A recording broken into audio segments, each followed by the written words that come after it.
Segunda carta do apóstolo Paulo a seu filho na fé chamado Timóteo. Segunda carta do apóstolo Paulo ao seu filho na fé chamado Timóteo, capítulo 4. Segunda carta do apóstolo São Paulo, capítulo 4, versículo de número 6. Vamos ler até o versículo de número 17. Segunda carta do apóstolo Paulo ao seu filho na fé Timóteo, capítulo 4, versículo 6 até o versículo 17. Quem achou, diga amém. Porque eu já estou sendo oferecido por aspersão de sacrifício, e o tempo da minha partida está próximo. Combati um bom combate, acabei a carreira e guardei a fé. E desde agora a coroa da justiça está guardada, a qual o Senhor, justo juiz, me dará naquele dia, e não somente a mim, mas também a todos os que amarem a sua vinda. Procura vir ter comigo depressa. Procura vir ter comigo depressa. Porque Demas me desamparou amando o presente século, e foi para Tessalônica. Crescente para a Galácia, Tito para a Dalmácia, só Lucas está comigo. Toma também a Marcos e trazei-o contigo, porque me é muito útil para o ministério. Também enviei Tíquico a Éfeso. Quando vieres, trazei a capa que deixei em Troade, em casa de Carpo, os livros, principalmente os pergaminhos. Alexandre o latoeiro causou-me muitos males, que o Senhor lhe pague segundo as suas obras. Guarda-te também dele, porque muito resistiu às nossas palavras.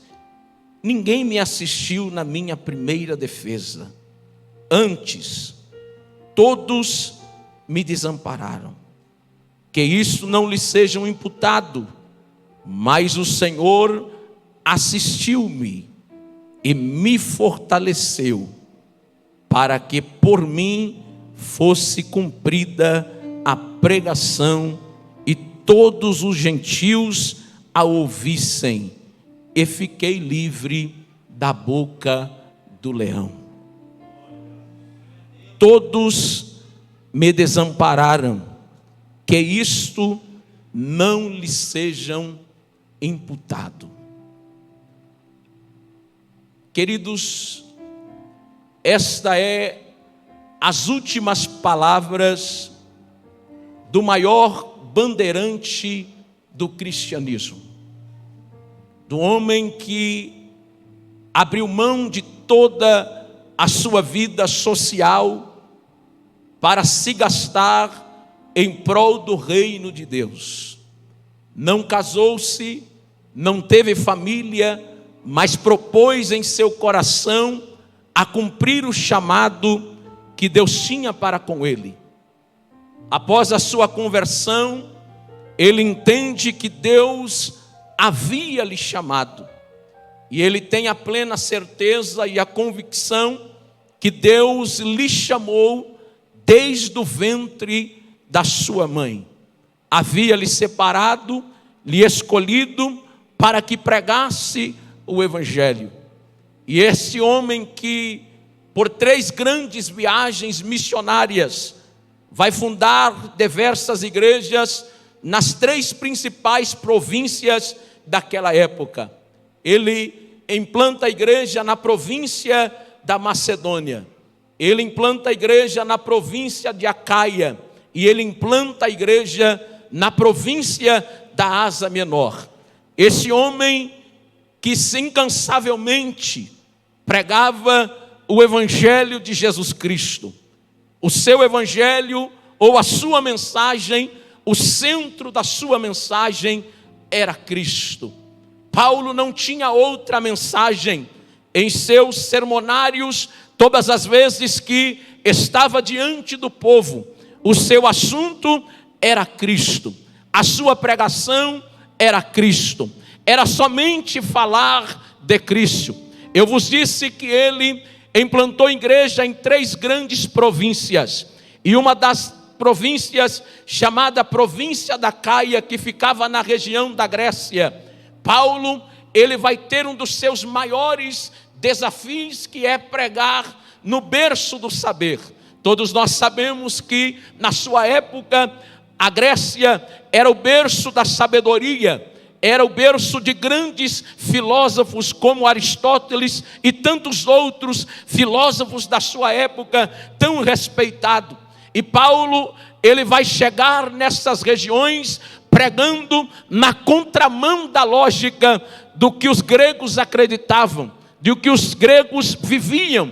Esta época, os gregos eram tidos como os influenciadores da sua época. A forma de viver era olhar para a Grécia. O estilo de vida da época era imitar os gregos. Era olhar para os gregos e ver a sua forma de viver, o seu estilo de vida. E agora vai entrar este homem nesta região tida como berço do saber para pregar o evangelho. E é interessante que quando pensamos sobre a cultura grega dizia que esta natureza, ela não era suficiente boa e nem suficiente má. Aí Paulo chega para pregar nesta região acerca de um Cristo que ele é tido como um Deus, e como um Deus ele era homem. Ele vai chocar a cultura dos gregos, porque se ele é Deus, ele não pode ser homem. Se ele é homem, a sua matéria é má.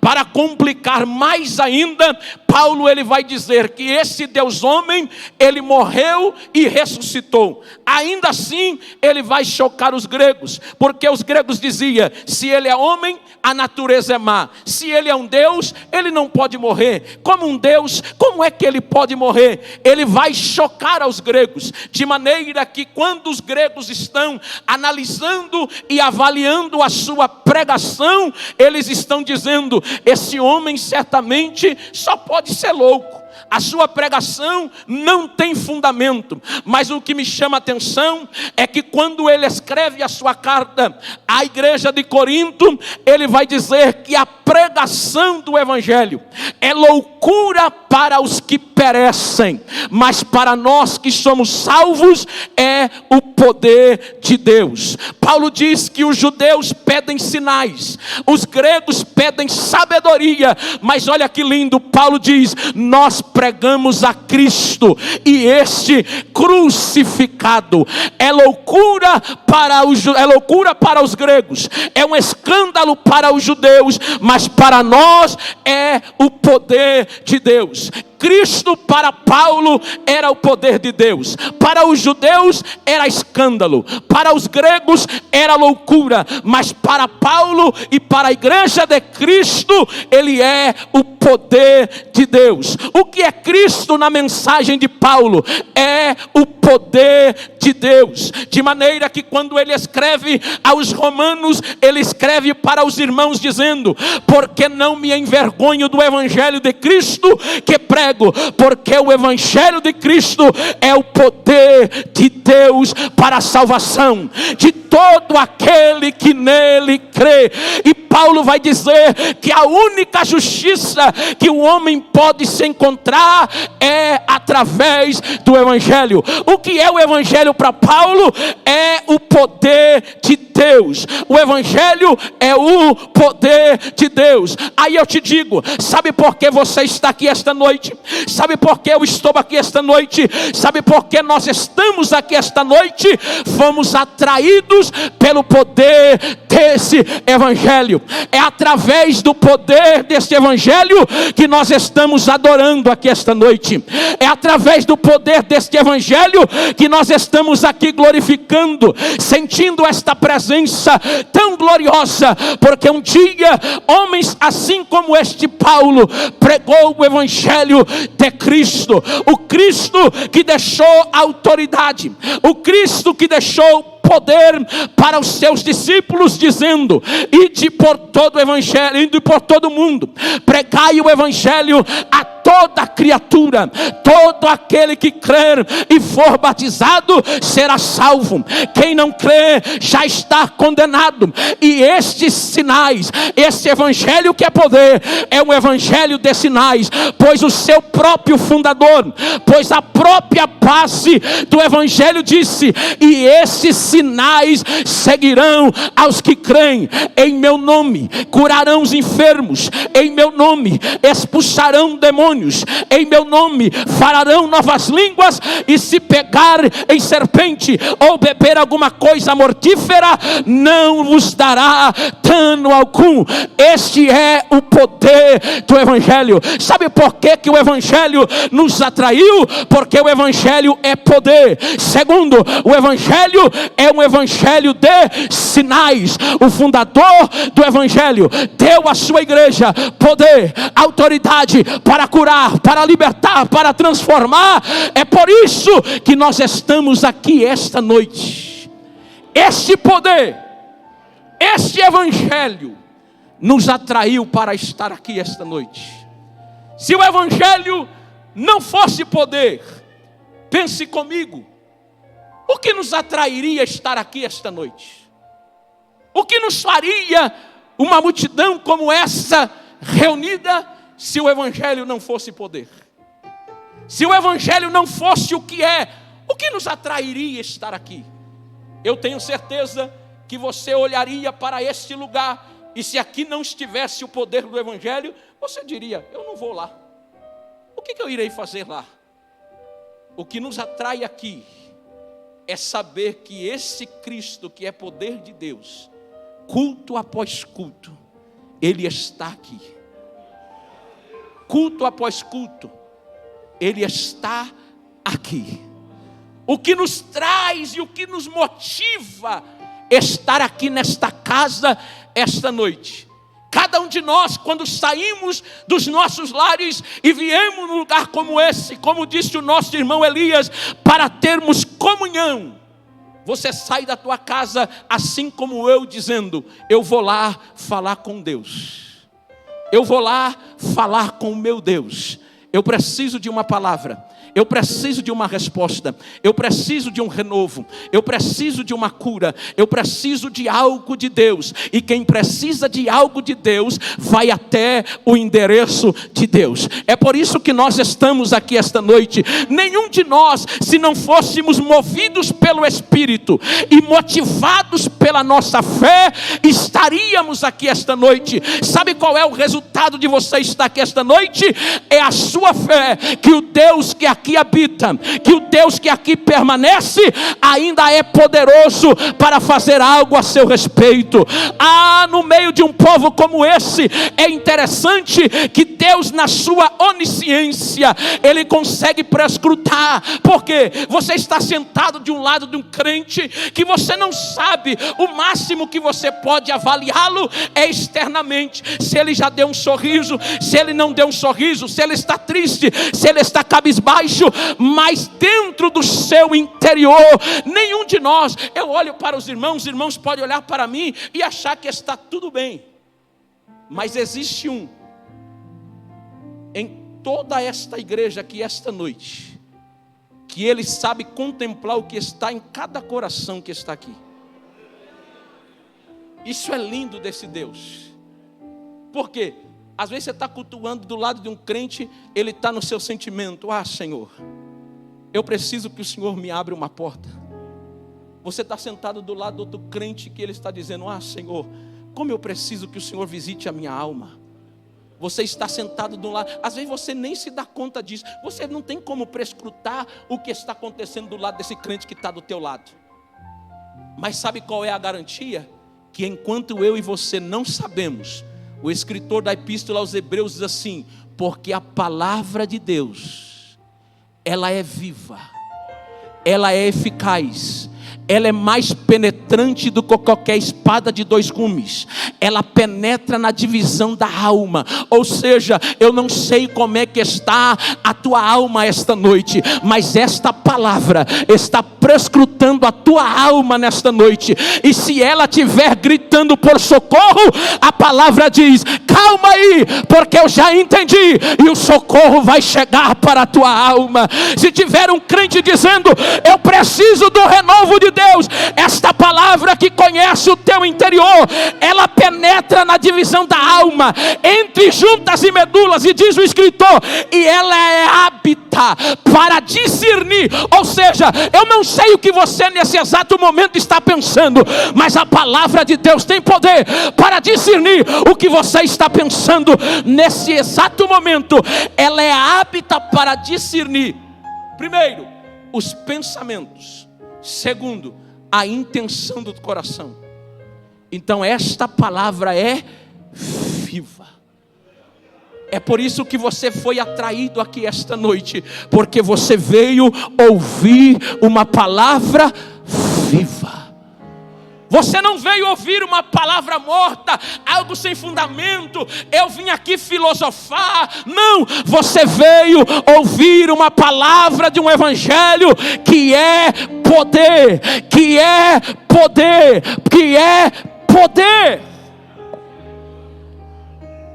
E depois de tantas atividades, depois de tantas obras feitas ao Senhor, esse homem vai parar na capital do Império Romano, aonde vai permanecer por 2 anos, em uma prisão domiciliar.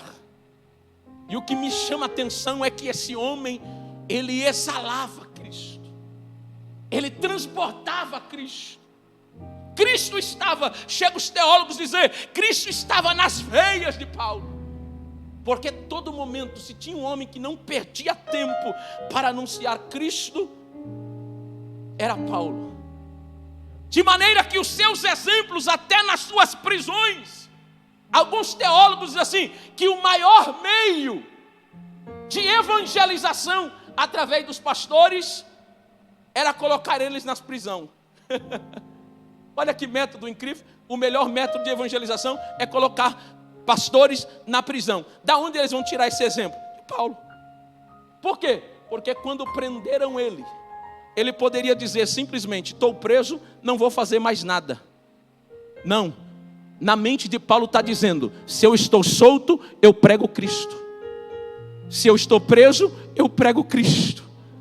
E enquanto ele está preso em uma prisão domiciliar, o que vai acontecer? Como prisioneiro, ele vai ter soldados da guarda pretoriana que ficava ali vigiando.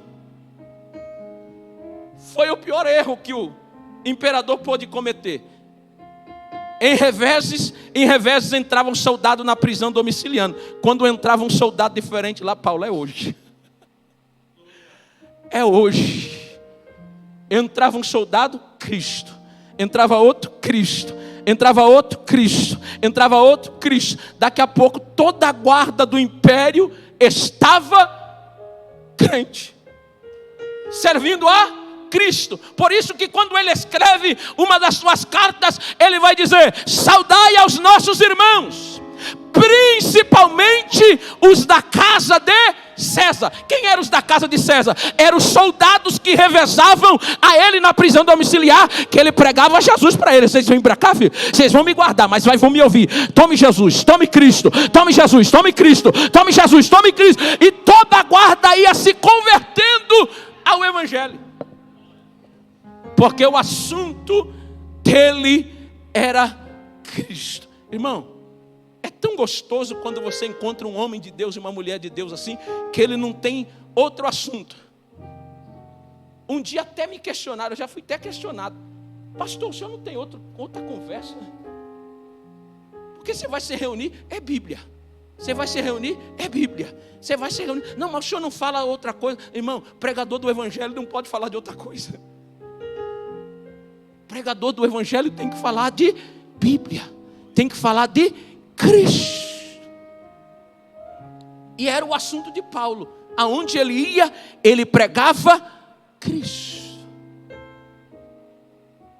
Mas depois desta prisão, ele vai ser levado para a segunda prisão. Diferentemente desta primeira, que era domiciliar, aonde ele poderia receber visita, receber alguns irmãos, ele vai para uma das piores prisões do Império Romano, que era a prisão Mamertina. Um lugar úmido, um lugar seco, frio. E vai ser neste lugar que o maior bandeirante do cristianismo vai terminar os seus últimos momentos de vida. E nos seus últimos momentos de vida, ele pega uma pena, pega algum papel da época para escrever, e ele começa a escrever. Ele precisa escrever para alguém. É os seus últimos momentos, é as suas últimas horas de vida, e ele precisa escrever alguém. Ele precisa se abrir com alguém. E acredito que ele pensa, dizendo: a quem escreverei? A quem direi as últimas palavras? Esse texto que lemos aqui, queridos irmãos, é as últimas palavras. É o sentimento que está dentro deste homem. Eu vejo esse homem inquieto, dizendo: eu preciso falar com alguém. Eu preciso desabafar com alguém. Eu preciso escrever para alguém, nem que seja a última vez. E ele começa: porque eu já estou sendo oferecido por aspersão de sacrifício. Sabe o que ele está dizendo? Eu já sei que eu vou morrer. Eu estou sendo oferecido por aspersão de sacrifício.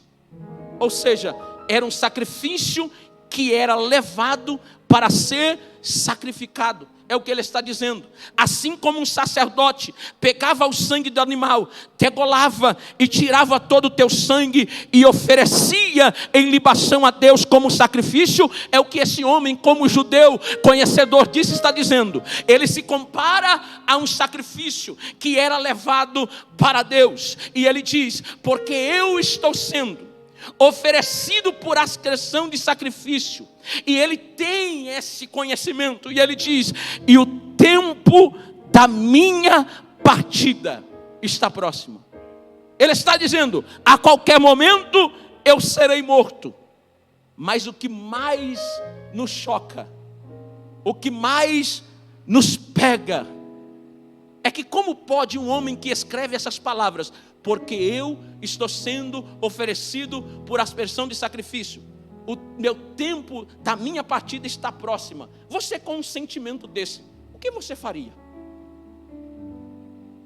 O que você faria? O que nós faríamos? Aí ele continua: eu já sei que eu estou sendo oferecido por aspersão de sacrifício e o tempo da minha partida está próxima. Olha a convicção desse homem. Combati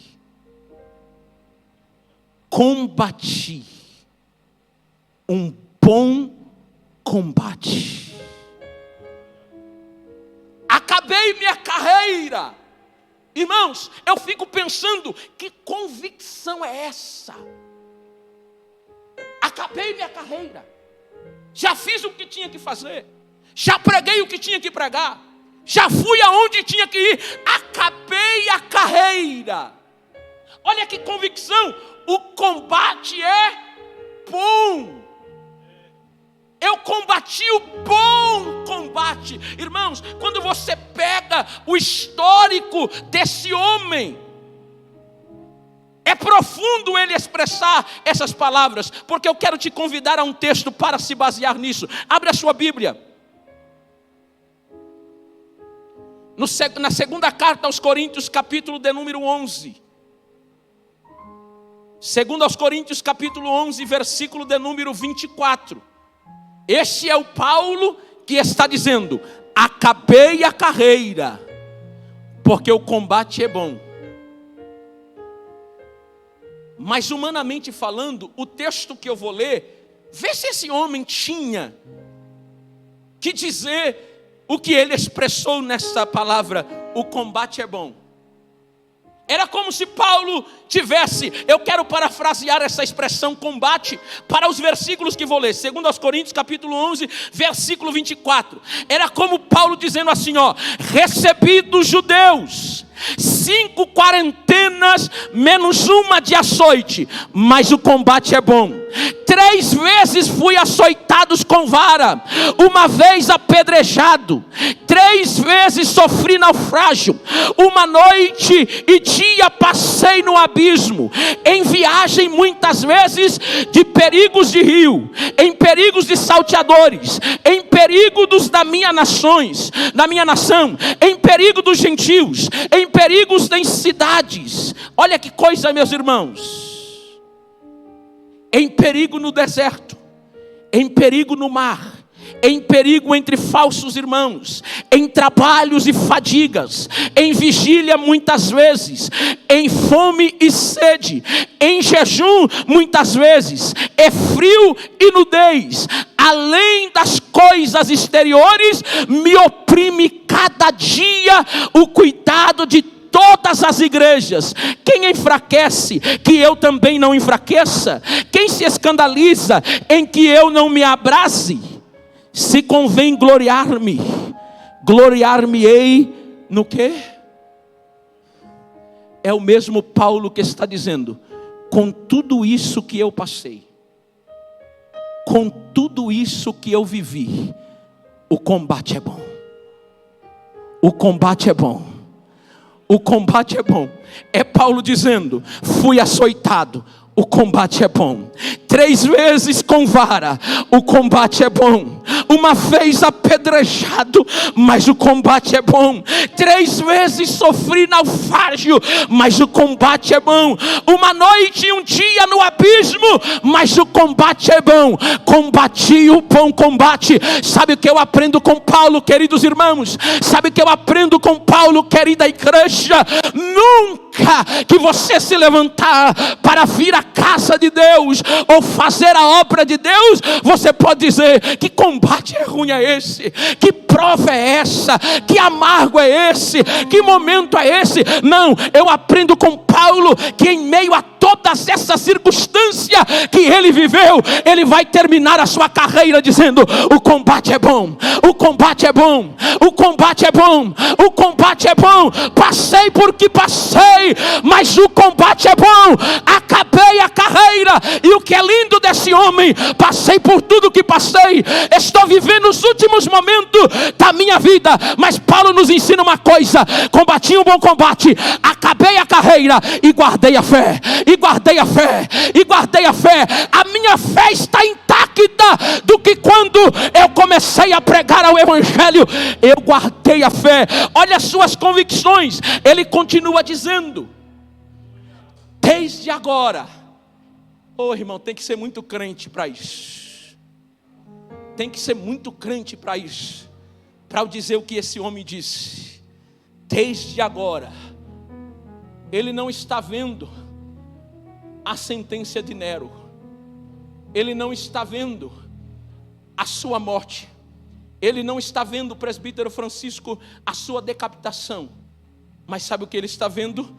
Desde agora, a coroa da justiça que me está guardada. Daqui um pouco eu vou sucumbir, daqui um pouco vão me decapitar, mas lá na glória eu já vejo uma coroa que está guardada, uma coroa que me está preparada.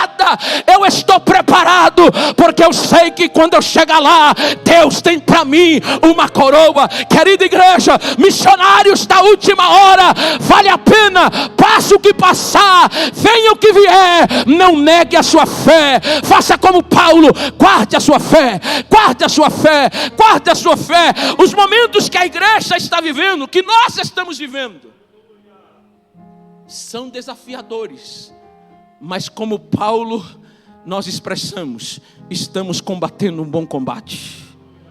Estamos combatendo um bom combate. Vamos guardar a fé, e vamos como Paulo. Eu acho tão extraordinário esta convicção dele. A coroa da justiça que me está guardada. E ele diz: quem dará a ele esta coroa? Quem dará a ele esta coroa? Na qual o Senhor. E o que esse Senhor é para Paulo? Ele é justo. Esse Deus é justo juiz. Ele é um juiz justo. E Ele me dará naquele dia. Só que aqui tem uma das maiores riquezas na expressão da palavra desse homem. Ele diz, ele poderia ser egoísta nessa expressão. Desde já a coroa da justiça que me está guardada, a qual o Senhor, justo juiz, me dará naquele grande dia. Se ele terminasse aí, ele poderia ser injusto, mas ainda assim ele traz um rodapé de esperança para a igreja. Isso aqui é um alimento, é um acalento para a nossa alma. Olha o que ele vai dizer: e não somente a mim. Não é só eu que tenho coroa. Não é só a mim que a coroa está guardada. Ele diz: e não somente a mim, mas para quem, Paulo, também é esta coroa? Ele diz: mas a todos os que amarem a sua vinda. Você ama a vida dele? É Paulo dizendo para mim, é para nós, para a igreja do CDHU. CDHU, vocês amam a vinda dele? Há uma coroa que vos espera. Há uma coroa que vos espera. Mas ele continua dizendo a Timóteo, e eu fiz questão de frisar isso a vocês: procura. É um homem abrindo o coração. Você já teve um momento que você precisou de abrir o coração para alguém? Você já precisou disso? É o que esse homem está fazendo. Ele está dizendo a Timóteo: procura vir ter comigo depressa. Versículo 13: e quando vieres, ele vai fazer alguns pedidos. Traze a capa, porque aquele período era um período de inverno, e ele está sentindo o frio e a umidade que fazia naquela prisão. E então ele vai fazer um pedido a seu filho: traze-me a capa.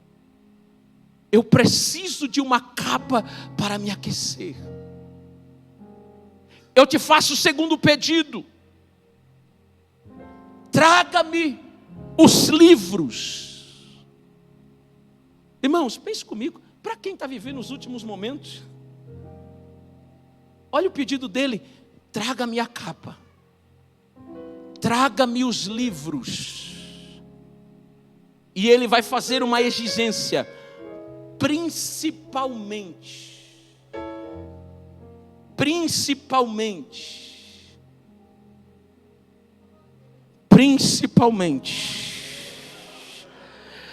sabe o que Paulo está declarando? Eu comecei com a palavra e vou terminar com a palavra. Traga-me, Timóteo, principalmente a palavra. Eu quero terminar a carreira com a palavra. Versículo 16, ele diz assim: ninguém me assistiu na minha primeira defesa. Irmão, é o sentimento do homem que mais pregou o evangelho, é a mente mais brilhante do cristianismo, mas que está terminando assim. Olha o que esse homem está dizendo, um homem que pregou em todos os lugares. Quando ele escreve aos Romanos, ele diz: de maneira que desde Jerusalém até os arredores de Ilírico tenho pregado o evangelho. Quando você traça isso geograficamente, sabe o que você chega à conclusão? Que ele pregou o evangelho e ele ganhou o mundo nos seus dias. De Jerusalém aos arredores de Ilírico, geograficamente, ele ganhou o evangelho dos seus dias. Mas ele termina dizendo assim: ninguém me assistiu na minha primeira defesa. E ele está dizendo: antes, todos me desampararam. o homem que mais pregou o evangelho, o homem que mais ganhou vida para Cristo, está terminando dizendo: todos me desampararam. Mas ele diz que isso não lhe sejam imputado. Mas o que é lindo que vem o próximo verso, que é o último verso do 17 que nós lemos. E eu quero concluir aqui. Ele diz, no verso 16 ele diz: todos, e essa palavra aqui é para você. Esta palavra aqui é para vocês. Esta palavra aqui é para nós. O mesmo Paulo que no verso 16 diz assim: ninguém me assistiu na minha primeira defesa, antes todos me desampararam, que isso não lhes sejam imputado. É o mesmo que no verso 17 vai dizer: mas o Senhor, isso aqui é um acalento para a tua alma. Podem todos te desampararem, pode acontecer um momento de eu e você estarmos sozinhos, mas o Senhor, igreja do CDHU, ainda que nós chegamos no momento de estarmos sozinhos, a Bíblia te diz nesta noite como resposta: o Senhor estará contigo, o Senhor estará contigo, o Senhor estará contigo. Aquele que nunca falta, que está conosco todos os dias, na segunda, na terça, na quarta, na quinta, todos os dias. O Senhor está contigo, o Senhor está contigo, o Senhor está contigo, o Senhor está contigo. Não, eu vou falar até você dar glória ao nome dele. O Senhor está contigo. Eu vou repetir em alto e bom som: ei, CDHU, o Senhor está contigo, o Senhor está contigo, o Senhor está conosco.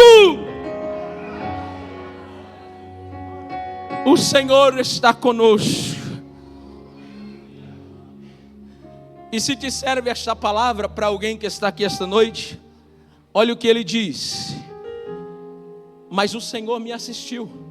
Sabe o que ele está dizendo? Tiago, Deus estava lá. É Paulo dizendo: Ele esteve aqui. Ei, eu estou te pregando há quase 40 minutos, dizendo tudo que esse homem passou, e ele chegando a dizer que todos os desampararam. Mas sabe qual é o lindo? É que o Deus que o chamou, o Deus que o vocacionou, ele disse: Ele esteve aqui. Ele esteve aqui.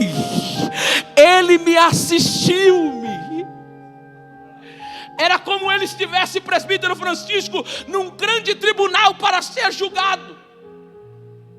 E os irmãos conhecem o cenário de um tribunal: várias cadeiras, aquela região aonde fica juiz, promotor, mas tem a cadeira do povo que assiste, participa daquela audiência. É como se Paulo estivesse ali preso e ele dando uma olhada pela porta central, dizendo: deixa eu ver quem vai vir aqui.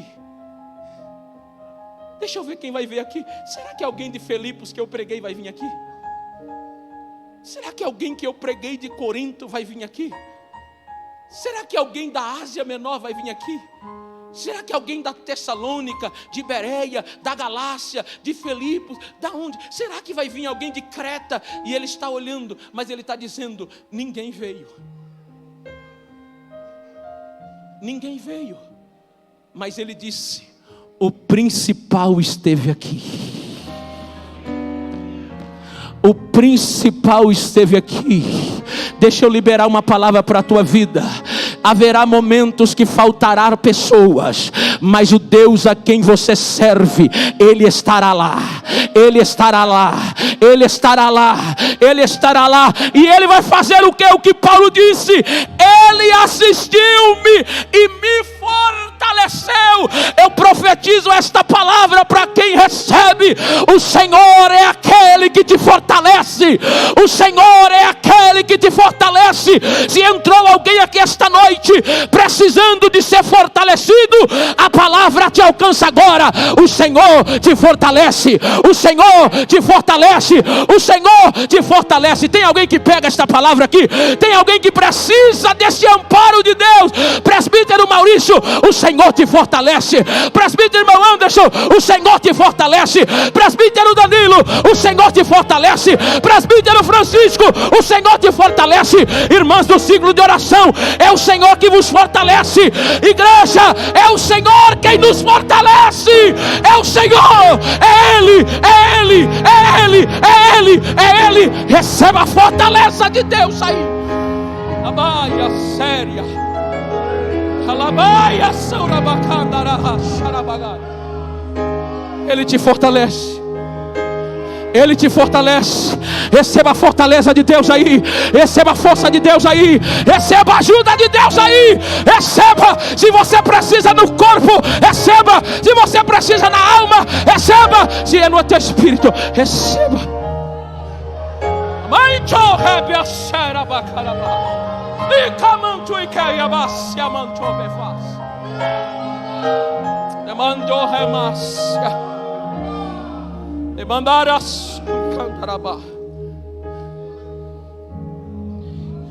Ele fortaleceu-me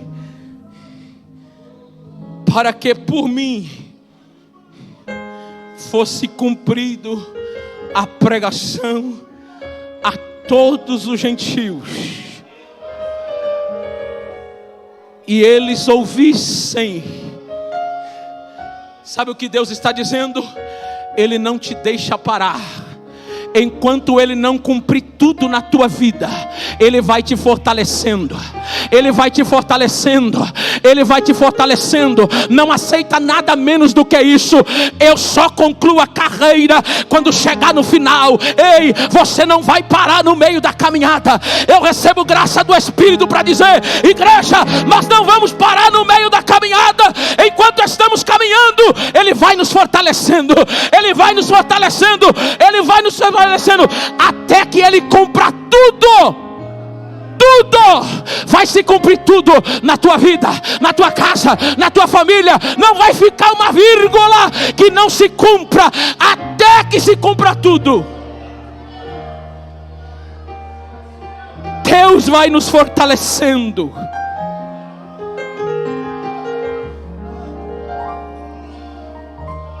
Amai a sério, adore a Ele. Sinta esta graça. Sinta esta graça. Sinta esse poder do Evangelho. Sinta esse poder do Evangelho. Se renove, se deleite, aproveite esta graça, esta dispensação que Ele libera nesta casa. Tem graça, tem renovo, tem bálsamo, tem cura, tem aquilo que você precisa.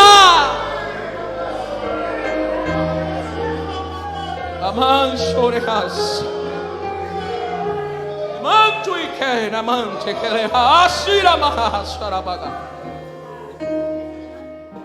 E com tudo isso, disse ele, eu fiquei livre da boca do leão, porque ele esteve aqui. Porque ele esteve aqui. O guarda fiel do seu povo está aqui essa noite. O guarda fiel, igreja do CDHU, desde o começo do culto, Deus está comunicando, Deus está falando, e nós estamos ali ouvindo e entendendo o que Deus está falando, e Deus vai marcar esta noite. Deus está me dizendo: tem pessoas aqui que da maneira que você entrou, você não sai. O Senhor te cura nesta noite, o Senhor te renova nesta noite. Há um bálsamo de Deus para algumas pessoas. Tem pessoas aqui que chegaram carregadas nesta noite, mas Deus está dizendo: eu te fortaleço, eu te fortaleço, eu te fortaleço, eu te renovo nesta noite. E você sai daqui me adorando, dizendo: só o Senhor é Deus, só o Senhor é Deus, só o Senhor é Deus, só o Senhor é Deus.